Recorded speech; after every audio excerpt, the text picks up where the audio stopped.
ஈரோடு மாவட்டம் அந்தியூர் சுற்றுவட்டார பகுதிகளில் காற்றுடன் கூடிய கனமழை பெய்தது. அந்தியூர், வெள்ளித்திருப்பூர், புதுப்பாளையம் உள்ளிட்ட பகுதிகளில் சுமார் 1 மணி நேரம் பலத்த காற்றுடன் கூடிய கனமழை பெய்தது. இதனால் வெப்பம் தணிந்து குளிர்ச்சியான சூழல் நிலவியதால் பொதுமக்களும் விவசாயிகளும் மகிழ்ச்சி அடைந்தனர். ஈரோடு மாவட்டம் காந்திஜி சாலையில் உணவகத்தில் 2 வயது குழந்தைக்கு கெட்டுப்போன சப்பாத்தி வழங்கியதால் பெற்றோர் உணவக ஊழியர்களுடன் வாக்குவாதத்தில் ஈடுபட்டனர். கொல்லம்பாளையத்தைச் சேர்ந்த ஸ்ரீகாந்த் என்பவர் காய்ச்சலால் பாதிக்கப்பட்டு வீடு திரும்பிய தனது 2 வயது ஆண் குழந்தைக்கு கருப்பண்ணா உணவகத்தில் சப்பாத்தி வாங்கியுள்ளார். பார்சலை பிரித்து பார்த்தபோது சப்பாத்தி கெட்டுப்போய் துர்நாற்றம் வீசியுள்ளது. இதனால் உறவினர் மோகன் என்பவர் கருப்பண்ணா உணவகத்திற்கு சென்று ஊழியர்களுடன் முறையிட்டுள்ளார். ஆனால் ஊழியர்கள் முறையான பதிலளிக்காமல் உணவகத்தை மூடி விட்டு சென்றுள்ளனர்.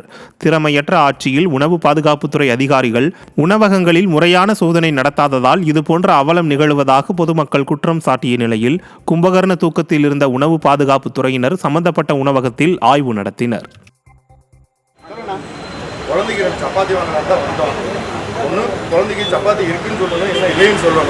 அதை விட்டுட்டு இவங்க நேற்று எப்போ போட்ட சப்பாத்தினே தெரியல. இந்த சப்பாத்தியில் கெட்டு போன வாடை அடிக்குது.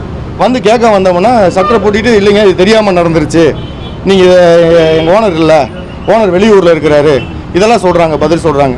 எது கேட்டோம்னா பட்டறை போட்டுட்டு அவங்க வியாபாரத்தை சாப்பிட்ட வியாபாரத்தை முடிச்சுட்டு பணத்தை வாங்கிட்டு அவங்க பக்கத்தில் கிளம்பி இழுத்து சட்டரை போட்டுட்டு போகிறாங்க.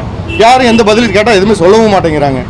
இதுக்கு எங்களுக்கு கடலூர் மாவட்டம் பன்ருட்டி அருகே விநாயகர் சிலை செய்வதற்கு ஏரியில் களிமண் எடுக்க சென்ற சிறுவன் சேற்றில் சிக்கி உயிரிழந்துள்ளார். நத்தம் கிராமத்தைச் சேர்ந்த பிரசன்னா என்ற 8 வயது சிறுவன் விநாயகர் சதுர்த்தியை ஒட்டி பிள்ளையார் செய்வதற்காக களிமண் எடுப்பதற்கு அதே பகுதியில் உள்ள ஏரிக்கு சென்றுள்ளார்.